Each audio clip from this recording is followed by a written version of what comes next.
de gratitude pour tout ce que vous avez fait pour nous et pour nous avoir permis de nous reconnecter à nos ancêtres, pour avoir éveillé chaque fois et pour éveiller chaque fois la lumière.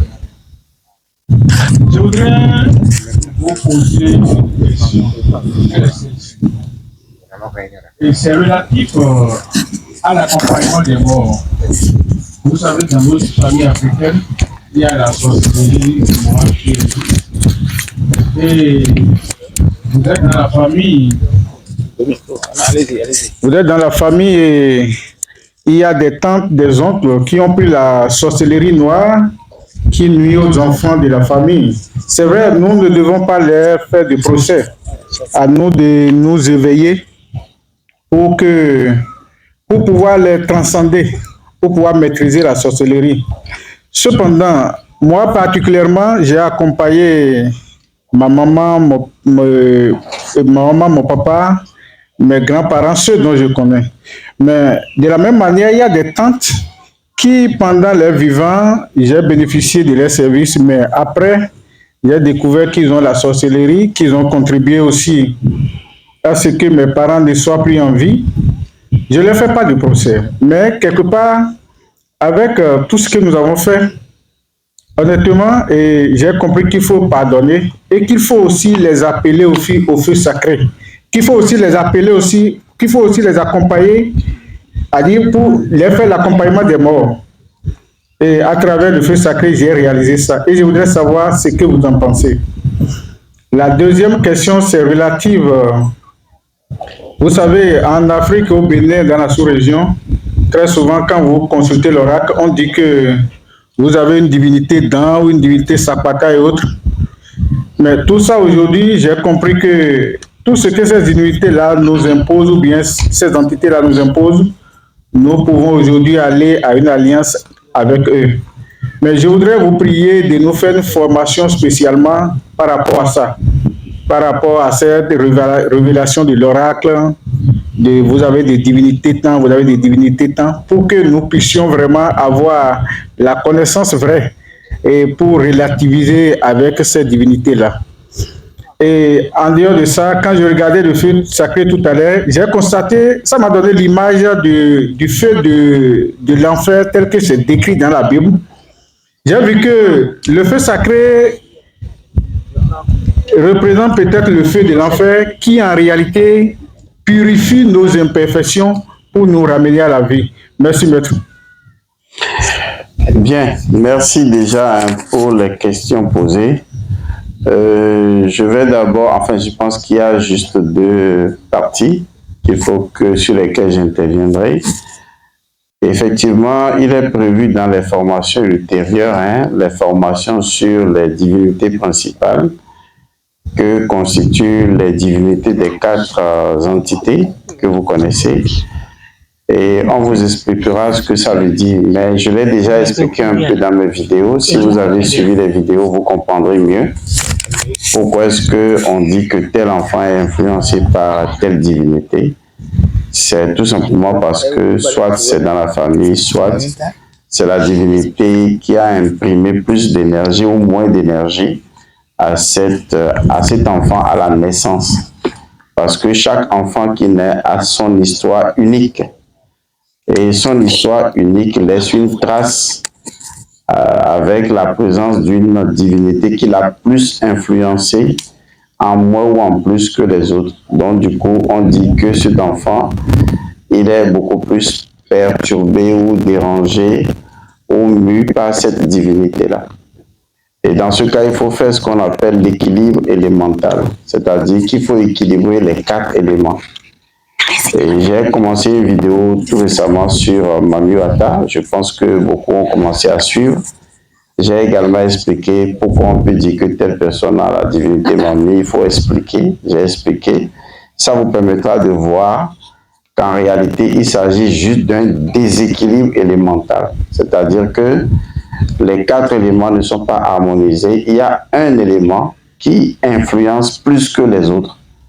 Et cet élément, ça peut être dans Toros ou Sapata ou tout ce que vous appelez. Et il faudra maintenant savoir comment ramener l'équilibre des 4 éléments et non adorer une divinité en particulier, ce qui en fait ne renforce que le déséquilibre.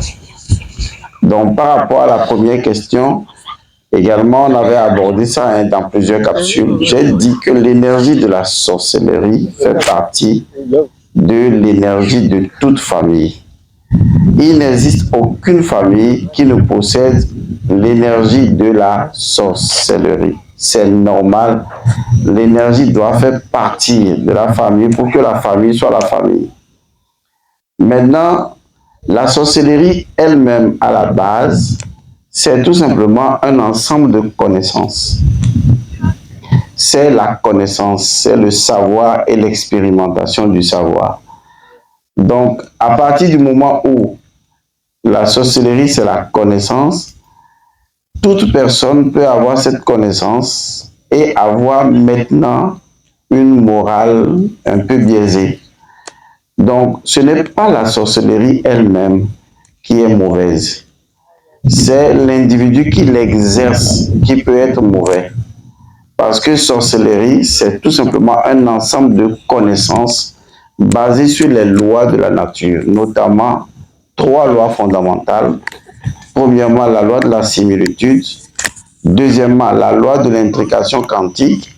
Troisièmement, la loi du contraire agissant sur le contraire. Donc, toute personne qui maîtrise ces lois dans une certaine perspective peut jeter des sorts, influencer le destin de quelqu'un d'autre et on peut l'appeler sorcier ou sorcière.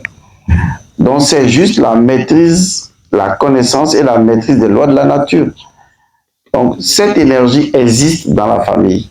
Maintenant, c'est la personne qui l'exerce qui peut en faire mauvais usage.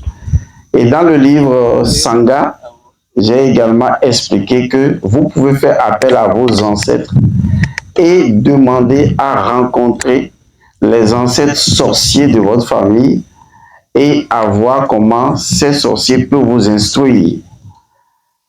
Maintenant, si vous-même vous avez peur, c'est autre chose. Mais sachez que l'absence de connaissance fera que tôt ou tard, celui qui connaît plus que vous, forcément, il va vous manger. Donc, c'est à vous de décider maintenant de ce que vous voulez faire, quoi. D'accord? Mais on ne peut pas éradiquer la sorcellerie de la nature, c'est impossible. Pour enlever la sorcellerie de la nature, il faut enlever les lois de la nature. Mais comme on ne peut pas enlever les lois de la nature, ce n'est pas possible d'enlever la sorcellerie, puisque la sorcellerie est basée sur l'utilisation effective des lois de la nature. Donc, c'est à vous de connaître les lois de la nature et de les appliquer pour aller au-delà de la sorcellerie qui n'est qu'un niveau. Parce qu'au-delà, il y a d'autres niveaux qui sont supérieurs à la sorcellerie. Voilà.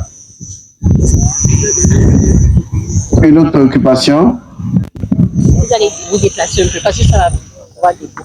Mais c'est moi aller. Bonsoir, maître. Bonsoir. Je vous recevais mes gratitudes pour tout ce que vous faites pour la vie, de la vie, par la vie et pour la vie. Vraiment, il y a une question, bien des questions. Je me demande, votre approche qui est de faire les choses rituelles par le sang humain, cette approche, comment se fait-il que c'est pas à la portée de tout le monde? C'est une question. Et aussi, je voudrais savoir, nous qui ne connaissaient pas cette nouvelle approche, qui avait érigé des choses, j'allais dire des divinités, dont nous les vivifions par les sacrifices animaliers, qu'allons-nous faire? Est-ce qu'il y a un inconvénient de concilier les deux en attendant de décider par la suite? Je veux véritablement que vous vous prononcez sur ça. Et troisièmement, pour finir, le rituel de la protection dont vous avez signé, combien de fois nous pourrions faire si nous arrivons à tirer un feuillet? Et qu'est-ce que nous allons faire du feuillet par la suite? Merci. Bien. Prochainement, on va limiter les questions à 2. D'accord, ça permettra à tout le monde d'intervenir. Il faut dire que l'approche, comme vous le dites si bien, qui consiste à utiliser son propre sang, d'accord, pour résoudre les interactions avec les forces spirituelles, c'est une approche qui a toujours existé depuis la nuit des temps. La preuve, il y a des civilisations qui utilisaient des humains comme sacrifice à des divinités. J'ai rencontré comment je vais l'appeler, un Hounon. Ici au Bénin, je veux dire, c'est un roi. J'ai échangé avec lui et lui et moi on parlait du sacrifice de sang des animaux. Et je lui expliquais que moi, je ne faisais pas de sacrifice de sang d'animaux et que j'utilisais mon propre sang. Il a dit que pour certaines techniques, il l'a dit en fond. Malheureusement, bon, tout le monde n'est pas fond, mais je le traduis pour vous. Il dit que pour des pratiques dont on ne veut pas savoir, dont on ne veut pas que les gens sachent de quoi il s'agit, que lui-même il utilise son propre sang. C'est là que j'ai réalisé qu'en fait, il y a des personnes qui vous disent de faire ceci, mais quand il s'agit d'un certain niveau, ces personnes elles-mêmes savent comment faire autrement. L'approche que je vous donne, elle est supérieure à l'approche animale. Pourquoi? Parce que les codes des animaux sont connus par tout le monde. La preuve, quand quelqu'un utilise les animaux pour faire un envoûtement, l'autre utilise encore les animaux pour dégoter. Et les deux jouent à ce jeu jusqu'à ce que vous, pour victime, vous mourrez. Parce que l'autre vous guérit, l'autre vous réenvoûte, l'autre vous guérit, l'autre vous réenvoûte. Quand vous allez consulter, l'autre dit, oh, je sais ce qu'il a fait, je vais enlever ça et je vais faire autrement. Donc finalement, eux tous, ils ont les mêmes codes. Alors que si vous utilisez votre sang, bien que votre sang appartienne à votre famille, le fait que le sang est individualisé, c'est-à-dire il est individualisé par vous et uniquement vous, fait que le sang possède un caractère différent même du sang de votre famille. Donc chaque modification personnalisée fait que quand les autres vont vous chercher, ils ne pourront pas vous trouver. Parce qu'ils ne savent pas comment vous avez attaché pour savoir comment détacher.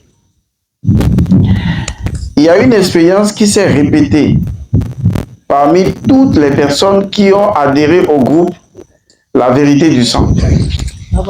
Et les gens sont ici pour témoigner. Toutes les personnes ont pratiquement dit la même chose en termes d'expérience.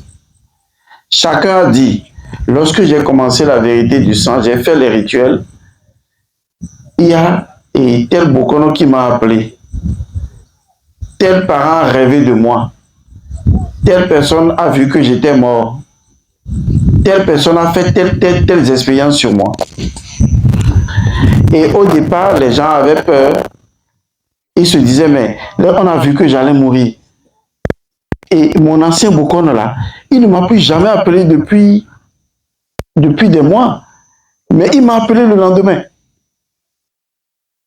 C'est là que je leur ai dit, dès que vous commencez La Vérité du Sang ou un travail sur votre propre sang, c'est normal que pour les autres, vous soyez en train de mourir. Parce que vous êtes en train de transformer votre vie. Vous sortez d'un système. Donc, eux, ils ne vous voient plus dans le système. Ils sont en train de constater votre mort du système qu'ils maîtrisent. Mais là n'est pas le danger. Le plus grand danger, c'est que vous avez fait un rituel et eux tous, ils savent que vous avez fait quelque chose. Ça veut dire que eux tous, ils étaient liés à vous. Parce que vous avez l'habitude de faire des pratiques chez eux. Et là, ils constatent que l'individu là, il y a quelque chose qui se passe. C'est pour cette raison que cette approche échappe. Parce qu'une fois que vous l'entamez, elle empêche une autre personne de pouvoir intervenir dans votre vie. Cette approche a toujours existé. C'est comme des cours à l'université. Des gens ne voulont pas enseigner, c'est tout. Mais en réalité, c'est la meilleure approche puisqu'il s'agit toujours du Dieu Atum dans sa masturbation, de votre capacité à interagir avec vous-même, avec votre propre sang, pour que quelqu'un d'autre ne vienne pas le décoder. Donc, cette approche peut se faire et vous libérer de l'ancienne approche. Parce que l'ancienne approche, là où il y a le problème, c'est que vous nourrissez des entités. Ces entités sont là et elles attendent.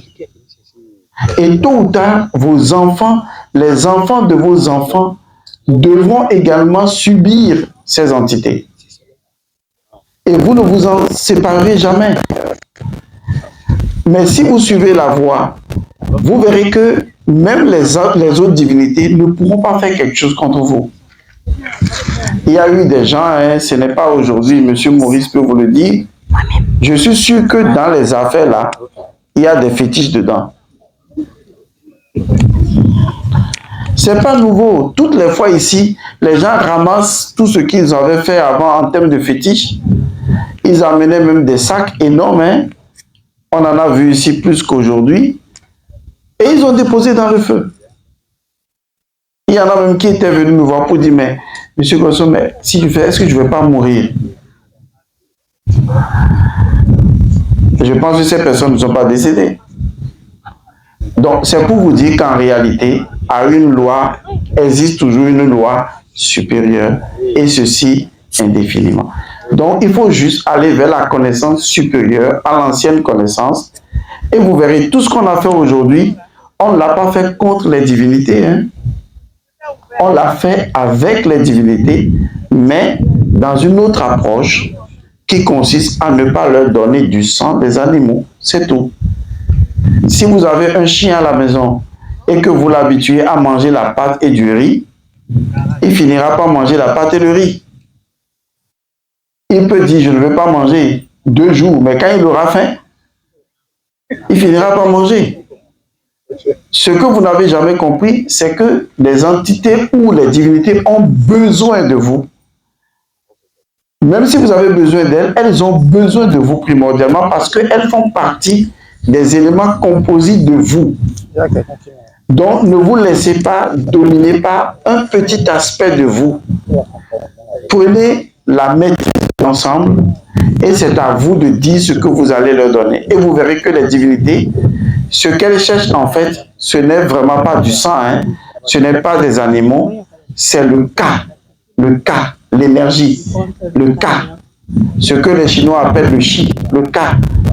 Quels que soient les sacrifices, c'est le Ka que les animaux prennent. C'est pour ça que dans la tradition égyptienne, on dit que ton Ka soit vivifié. Les divinités prennent le Ka, c'est le Ka. Donc si vous habituez votre divinité à prendre le Ka par autre moyen, la divinité va prendre. C'est tout. Mais le reste, c'est l'habitude que vous avez créée qui fait aujourd'hui ça. Malheureusement, ils ont fait du Fa la même chose. Aujourd'hui, quand on fait le Fa, on fait l'initiation au Fa, on dit que vous allez avoir le Fa chez vous et vous allez le nourrir. Et il y en a même un sacrifice du sang pour le Fa. Ce qui en fait n'est pas normal. Il faut comprendre que les choses ont perdu de leur originalité. Et aujourd'hui, les gens créent des entités et vous envoient les adorer sans que vous ne sachiez. Le Fa n'a pas besoin de sacrifice. Le Fa n'a pas besoin du sang. Absolument pas. Le sang Djeuti, le Fa, pardon, Djeuti, Mais non, on n'en a absolument pas besoin. Mais on vous dira qu'il en a besoin pour faire ceci, pour faire ça. Si ça vous arrange, vous pouvez le faire. Mais il y a des personnes qui ne le font pas. Il y a des personnes qui ont trouvé une autre voie. Et je pense que ça les arrange. D'accord? Une autre question? Permettez-moi, maître, je peux poser une question? Mais on est là pourquoi? D'accord, merci. Ma question est celle-ci. Au début de notre rituel, vous nous avez accordé une consécration de notre langue. Moi, personnellement, j'avais un peu hésité parce que, bon, quand la langue est consacrée, c'est qu'elle est devenue très puissante, très forte. Nous qui sommes maman à la maison et chaque fois, on ne fait que insulter les enfants, tu dors trop, tu es paresseux. Est-ce qu'on pourra continuer à les motiver en les insultant ou c'est pas trop bon? Vraiment, je ne vous comprends pas. Je ne sais vraiment pas à quoi répondre à cette question. Parce que je pense qu'on peut motiver les enfants en utilisant d'autres procédés que de vouloir utiliser des procédés dans lesquels, même si la langue n'était pas consacrée, il est vrai que si elle est consacrée, elle est dangereuse. Mais si la langue n'était pas consacrée, du fait que vous soyez même la maman ou le papa, lorsque vous dites certaines choses, ça peut affecter la vie de l'enfant. Même psychologiquement, l'enfant peut prendre ça d'une manière ou d'une autre. Donc je pense que il faut plutôt voir ce qu'on vient de faire comme une opportunité de changer votre façon d'éduquer votre enfant. Et peut-être de vous éduquer vous-même d'abord avant d'éduquer les enfants.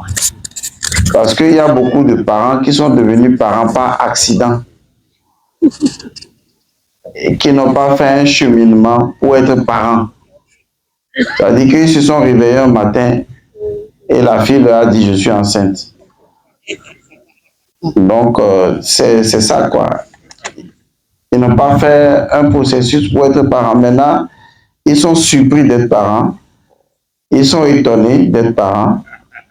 Et voilà. Donc, je pense que c'est plutôt les parents qui doivent se poser la question de savoir est-ce que nous avons fait ce qu'il faut pour être parents? Est-ce que les enfants ne nous aident pas vraiment à être encore mieux parents? Et donc, un enfant qui n'est que l'extériorisation de nous-mêmes, hein, un enfant exprime nos défauts à l'extérieur. Si vous regardez bien vos enfants, il y en a toujours qui portent vos défauts. Donc, c'est l'occasion, en les regardant, de vous améliorer vous-même. Et de vous dire, mais si c'est moi qui devais être en face de moi, est-ce que je me maudirais moi-même? Je pense que la réponse est non. Donc, je pense qu'il faut vraiment vous remettre en cause et se dire, oui, je vais avoir une autre façon d'éduquer les enfants. Moi-même, je suis parent, hein, mais je ne peux pas me permettre de dire à mes enfants des mots négatifs parce que je connais le pouvoir des mots. Donc, je fais attention. S'il y a des choses que je voudrais leur dire, je suis fâché, je leur dis ça d'une autre manière. Je leur demande par exemple, mais est-ce que vous ne pourriez pas être plus intelligent? Là, c'est différent, mais quand vous leur dites que tu es taré, là, ça ne va pas. Vous voyez que ça ne sonne pas bien. Mais en faisant ça comme sous forme de questionnement, est-ce que tu ne pourrais pas faire preuve de plus d'intelligence, s'il te plaît? Là, l'enfant se questionne. Donc, il faut vraiment trouver la bonne manière de pouvoir apprendre des enfants et ensuite apprendre aux enfants. OK? Namaste. Ça va. J'aimerais savoir par rapport au phare, est-ce que d'après ce que vous avez expliqué tout à l'heure, je ne sais pas si j'ai bien compris, mais est-ce que ça veut dire que c'est possible que nous prenions le phare? Et si oui, comment et chez qui nous pouvons y aller pour avoir le vrai phare? Ça fait un. La deuxième question, c'est lié à l'élément, au fait que vous avez parlé de l'accouchement d'un enfant, par exemple, influencé par un élément X. Et qu'en dit-on par rapport au Jodo exemple, on dit c'est telle personne qui a, tel enfant a été, comment dire, l'incarnation de telle personne. Comment expliquer ce phénomène, s'il vous plaît? Parce que vous avez expliqué tout à l'heure par rapport aux 4 principes. Si par exemple on dit que tel élément est le principe qui a incarné tel enfant. Merci. Je ne sais pas si je me suis fait comprendre. Bien, merci. Pour revenir, comment on appelle, au Fa, j'ai déjà expliqué cela dans plusieurs vidéos. J'ai dit, l'initiation au Fa, c'est même naturel. Pourquoi? Parce que sans l'oracle, je vais plutôt dire l'oracle, sans l'oracle, l'individu manque quelque chose dans sa vie. Mais de quoi il manque? Il manque d'une capacité de véritable discernement. C'est-à-dire, faire des choix dans la vie, c'est quelque chose de difficile. Mais qu'est-ce qui nous permet de faire le choix? C'est en fait le Fa ou l'oracle qui nous permet de le faire. Donc, quand un enfant ne se retrouve pas, on lui dit il faut faire l'initiation au Fa parce que son esprit doit être en mesure de capter l'énergie de l'oracle pour pouvoir savoir se diriger dans la vie, pour pouvoir savoir où aller. Parce que l'oracle est la connaissance absolue. Mais c'est une initiation qui se fait même pour certaines personnes au cours de la cérémonie de sortie de l'enfant, où on intègre déjà l'entité de l'oracle. Si vous lisez le livre intitulé L'opuscule de la cérémonie de sortie, vous allez trouver l'oracle dedans. On a cité la vie, le voyageur, l'oracle, on a cité tout ça. Ça veut dire que il y a une identité spirituelle qu'on appelle l'oracle, dont l'enfant doit être investi ou dont une partie de sa conscience doit s'ouvrir pour lui permettre dans la vie de ne pas faire des choix de déséquilibre. C'est aussi simple que ça. Ça ne veut pas dire qu'on prend le Fa et après on rentre chez soi, on consulte avant de sortir. Non. Le Fa est déjà en chacun d'entre nous. Le Fa est en vous, il est en moi. Mais il faut simplement l'éveiller. Il faut lui donner la possibilité de s'exercer. Donc l'initiation permet d'avoir de la clairvoyance. Même si vous n'avez pas vous n'avez même pas les instruments du Fa, le Fa est automatiquement en vous. Vous pouvez avoir l'intuition et la clairvoyance des choses instantanément. Parce que cette dimension a été ouverte. C'est ça le Fa. On n'a pas besoin de... Et maintenant que j'ai le Fa, je vais aller faire consultation. Non.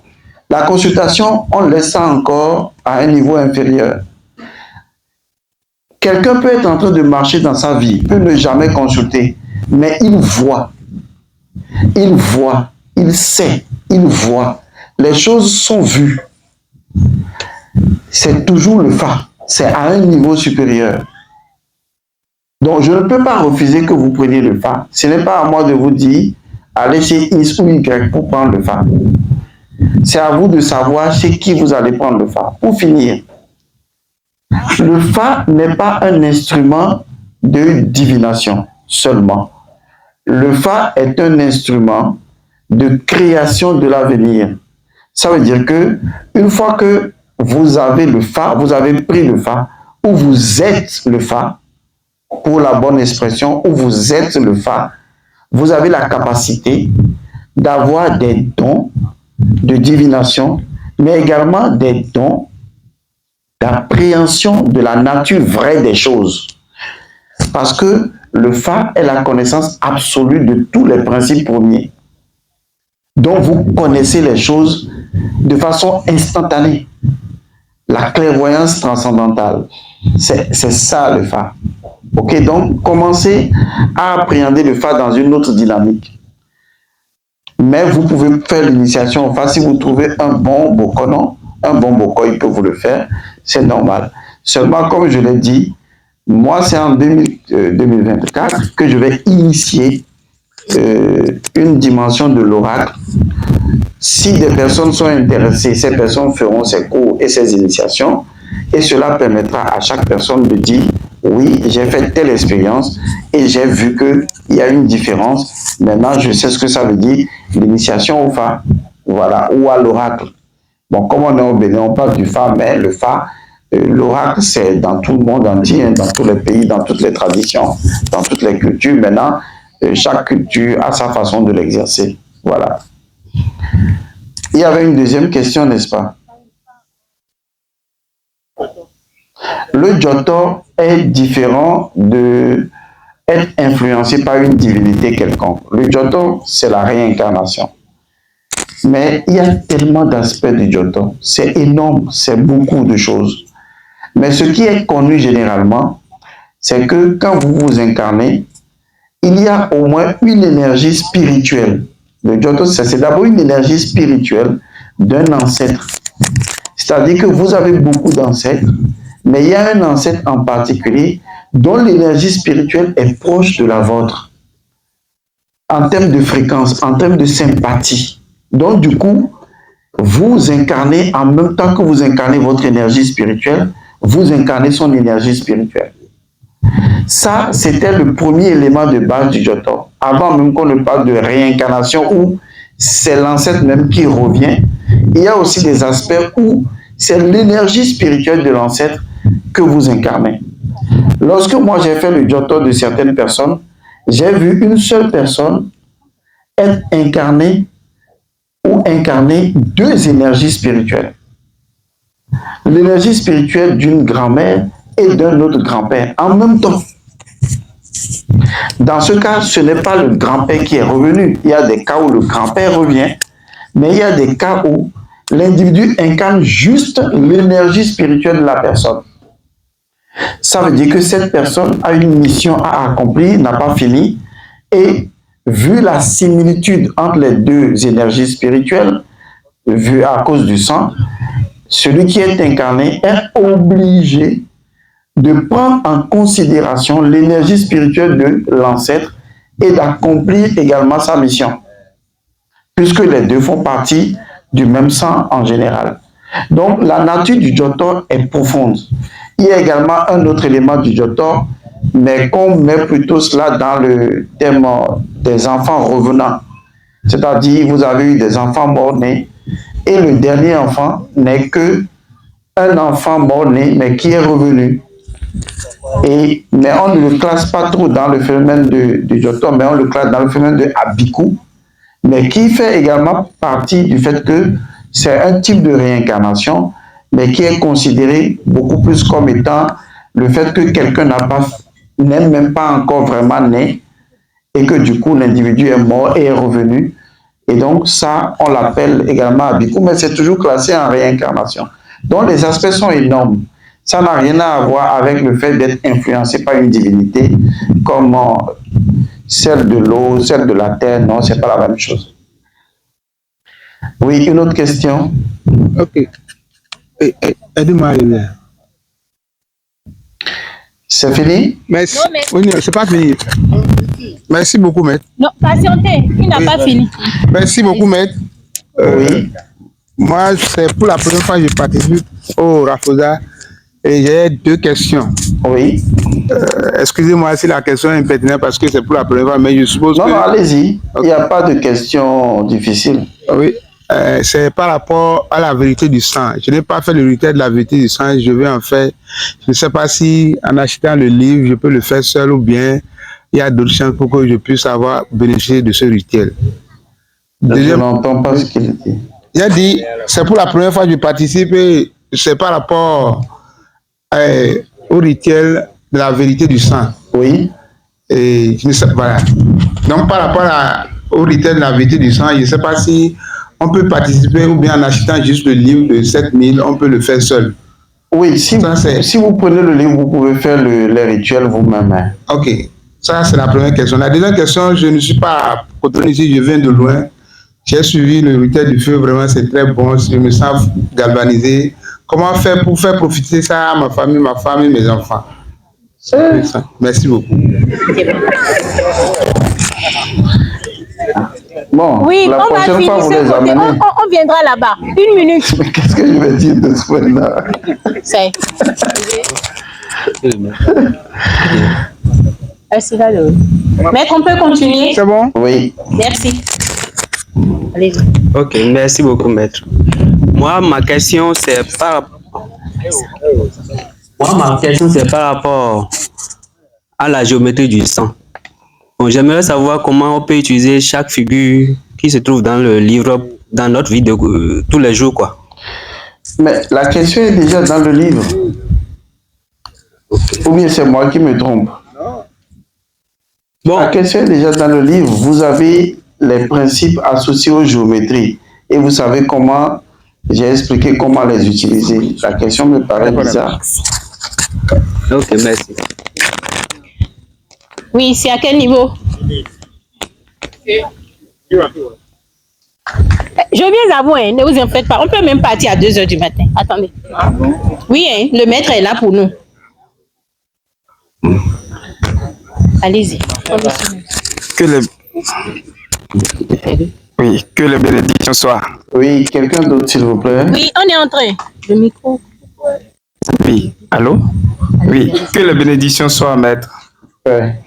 Merci beaucoup. Merci pour la connaissance que vous portez à notre chose là, à notre conscience, voilà.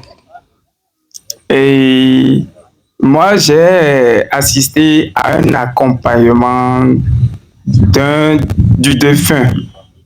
Et cela a touché vraiment mon esprit. Ça dit que au cours de l'activité, et celle qui devrait partir, on l'a appelée, mais les yeux ouverts, et on l'a vue.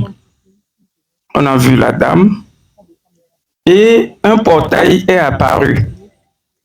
Et l'ange de la mort a ouvert le portail. Et il y a une chaise qui est là avec son épée. Quand il a ouvert le portail, le défunt s'est envolé dans le ciel et s'est transformé en feu et est parti. Et l'inquiétude là a commencé a toujours continué et dans la conscience, c'est-à-dire que nous voudrions savoir, quel est l'avantage de l'initié? Si l'initié partait, est-ce que l'initié a besoin qu'on lui appelle l'ange de la mort avant que l'ange de la mort puisse savoir que oui, l'initié est là et on lui ouvre le portail? Et aussi, le défunt, si dans ce cas, on ne lui ouvrait pas le portail, quel serait son sort, maître de vie?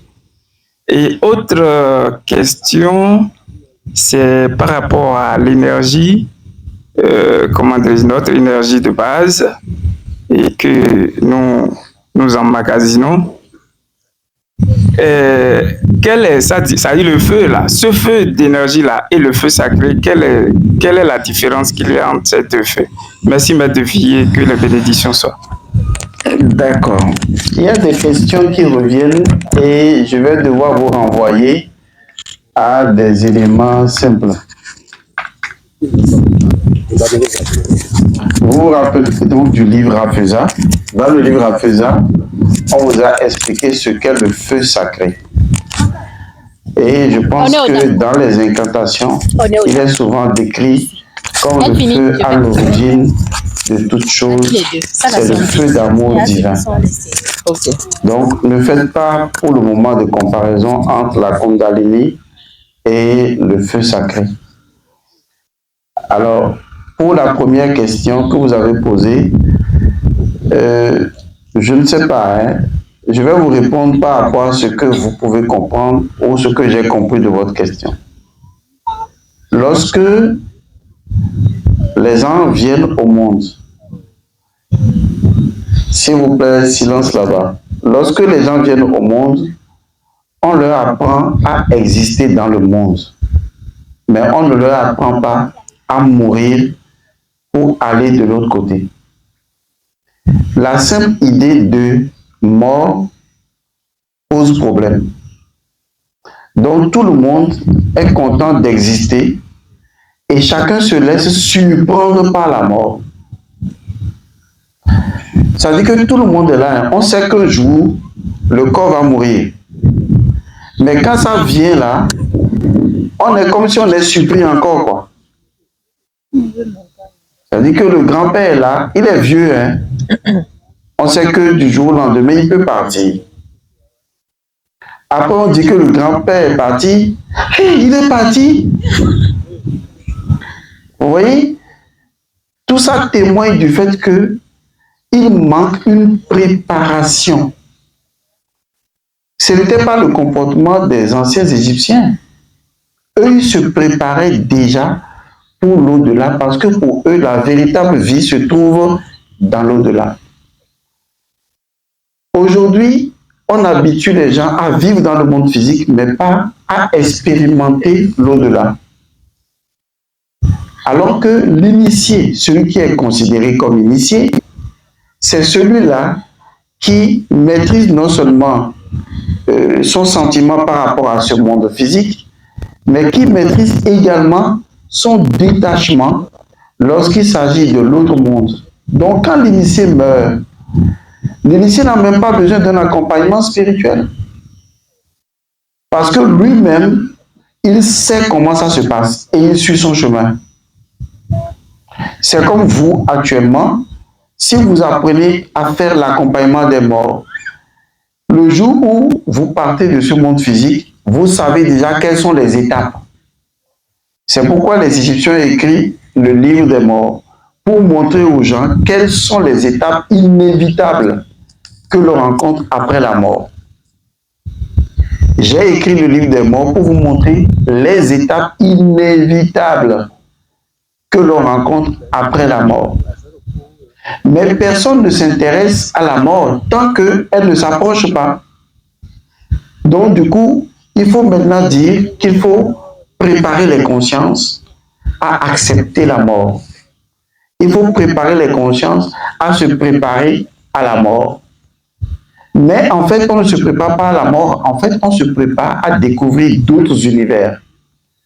Donc celui qui pratique le voyage hors du corps voit en faisant des voyages hors du corps qu'il y a d'autres univers. Le jour où il meurt en souriant parce qu'il part dans d'autres univers. Mais d'autres qui ne savent pas qu'il y a d'autres univers, qui ne connaissent que ce monde, c'est les gens, quand ils meurent, il vaut mieux arranger leur visage. Parce que vous sentez que même dans la mort, ils sont froissés, ils sont frustrés, comme s'ils ne voulaient pas partir. Et le visage montre ce dessin-là. Donc, c'est ça qui se passe. Pourquoi on s'accroche? Parce qu'on a les biens matériels, on a les enfants, on a les plaisirs du monde. Et une fois que la mort arrive, on s'agrippe encore à notre corps physique sans vouloir partir. Alors que maintenant, il faut s'habituer à partir comme on est habitué à vivre. Donc, pour moi, ma compréhension, c'est plutôt amener les gens à se préparer à l'au-delà, à se préparer à mourir, à se préparer à voyager en dehors du corps au lieu d'être simplement accroché au corps physique. Oui. Allô? Oui. Bonsoir, maître. Bonsoir. Merci vraiment pour tout ce que vous faites pour nous. Moi, j'ai deux petites questions.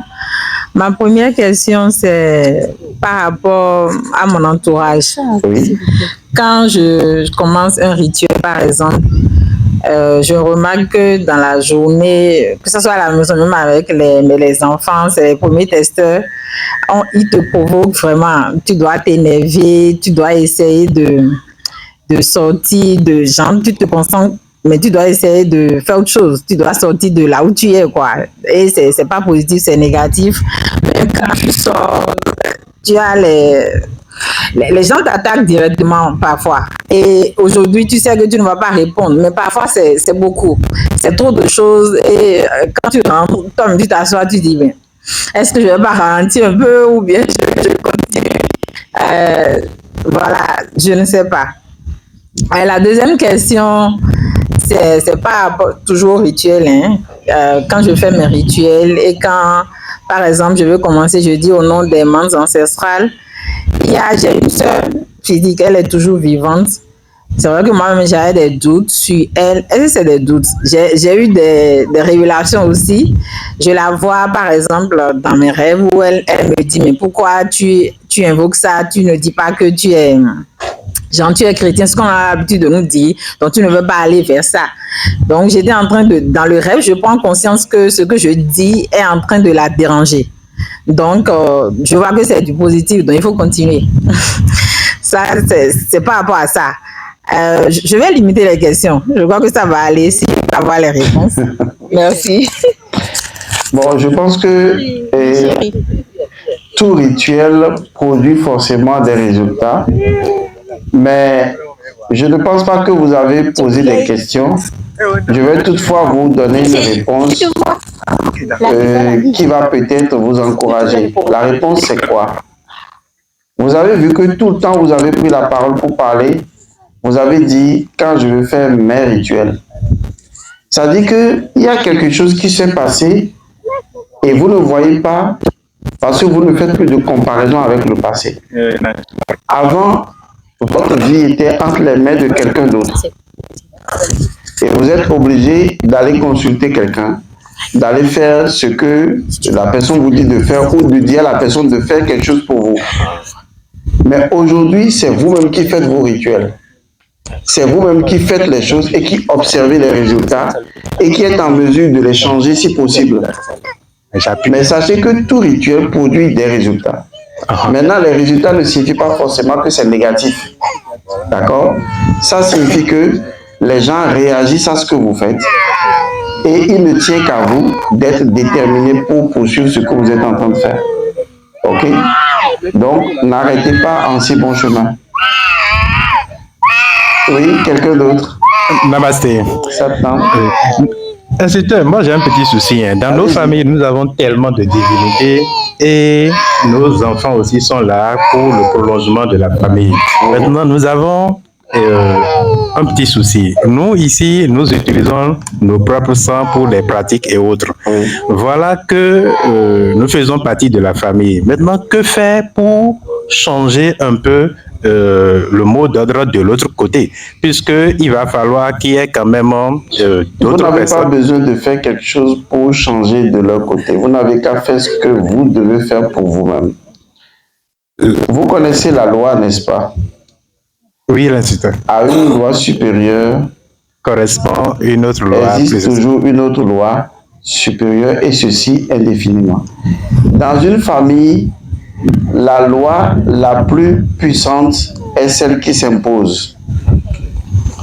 Ça veut dire que si vous voulez que les gens de la famille puissent se transformer, vous devez travailler pour que ce que vous faites, sa puissance soit plus grande afin que les autres ressentent la nécessité de passer à autre chose. Est-ce que vous me comprenez? Vous ne pouvez pas aller leur dire « Bonjour, je veux que vous passiez à autre chose ».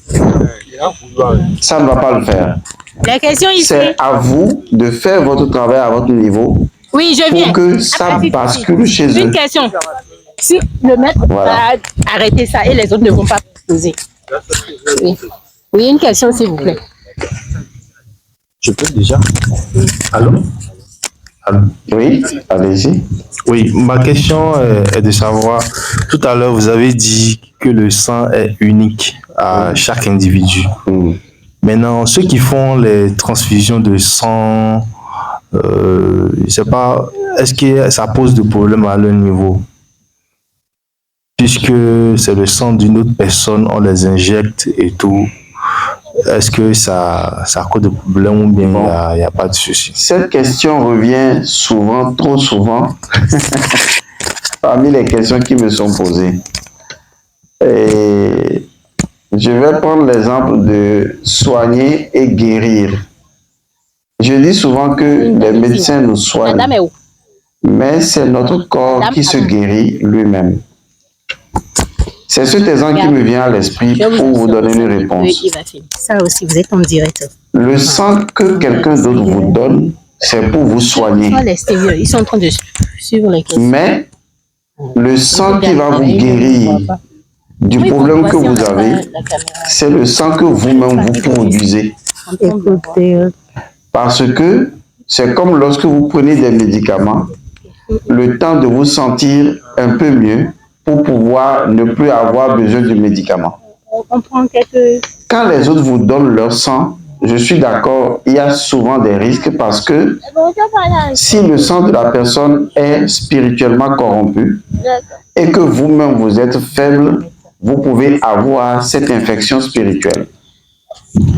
Mais lorsque vous prenez le sang de quelqu'un, son sang n'a pas plus d'influence sur vous parce que aussitôt, vous-même vous fabriquez du sang. Vous-même vous produisez du sang. Ce qui veut dire que le sang qui va venir finalement prendre le dessus, c'est le sang qui est conforme à votre âme. Parce que votre âme et votre sang ont une identité très proche. Donc, ne vous inquiétez pas par rapport à la transfusion sanguine. La question plutôt est de savoir comment est-ce que je fais pour que je ne sois jamais obligé de prendre le sang de quelqu'un d'autre. Parce que si vous vous trouvez dans une situation où vous avez besoin du sang de quelqu'un d'autre, eh bien, vous êtes obligé d'en prendre. Maintenant, vous n'allez pas faire chichi à savoir, et c'est le sang de qui? Bon, toi, ton sang ne me plaît pas. Je cherche quelqu'un d'autre. Non, ça ne va pas le faire. Donc, vous êtes obligé de prendre le sang et après de travailler là-dessus. J'ai comme l'impression que vous vous accrochez à des éléments qui n'ont pas d'importance. Ce qui est important, c'est qu'on peut vous donner un autre sang, mais votre conscience et votre pratique et votre capacité à produire vous-même du sang, ça va changer.